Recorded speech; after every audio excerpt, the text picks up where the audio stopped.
សួស្តីពុកម៉ែបងប្អូនអរគ្នានៅក្នុងបណ្ដាញសង្គម YouTube ចឹងថ្ងៃនេះខ្ញុំមកនិយាយពីប្រេងម៉ាស៊ីន Repsol នៅកន្លែងខ្ញុំចឹងប្រេងម៉ាស៊ីន Repsol នៅកន្លែងខ្ញុំមាន10ខ្សែសម្រាប់ MA2 សម្រាប់ម៉ូតូចង្កឹះលេខហើយខ្ញុំមានលេខ1030 MB API SP Fully Synthetic សម្រាប់ម៉ូតូអូតូថ្មីហើយខ្ញុំមានលេខ10ខ្សែលេខ10ខ្សែ Fully Synthetic សម្រាប់ម៉ូតូអូតូដែលយើងប្រើការបានច្រើនគីឡូហើយអញ្ចឹងបើបងប្អូនជិះម៉ូតូច្រើនគីឡូក្នុងមួយថ្ងៃខ្ញុំណែនាំឲ្យប្រើ 10W ខ្សែសម្រាប់អូតូប៉ុន្តែបើសិនជាម៉ូតូបងប្អូនទៅទិញបកកេសថ្មីហើយជិះតិចគីឡូបើណាជិះអាចថា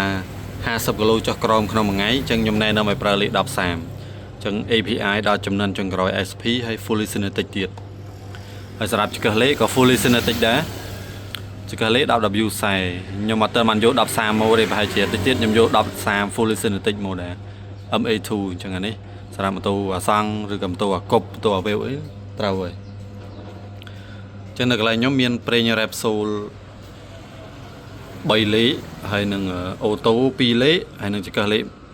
មានតែ1លេខទេអញ្ចឹងបងប្អូនស្គាល់ហើយ brand Repsol ជា brand ធំរបស់អេស្ប៉ាញនៅលើវិស័យប៉ុណ្ណាម៉ូតូគឺ Repsol គឺជោគជ័យខ្លាំងជាមួយនឹងក្រុមហ៊ុនម៉ូតូ Honda ដែលទទួលពានបានច្រើនអញ្ចឹងបងប្អូនដែលមានចំណាប់អារម្មណ៍ចង់បានប្រេងម៉ាស៊ីនគុណភាពល្អអាចតាក់ទងមកខ្ញុំបានតាម caption ដែលខ្ញុំដាក់លេខ Telegram នេះអញ្ចឹងកន្លែងខ្ញុំមានលក់ប្រេងល្អហើយចាំមើលថ្ងៃក្រោយទៀតខ្ញុំនិយាយពីប្រេងផ្សេងទៀតវីដេអូក្រោយអញ្ចឹងអរគុណច្រើនបងប្អូនដែលបានតាមដានទស្សនាអរគុណ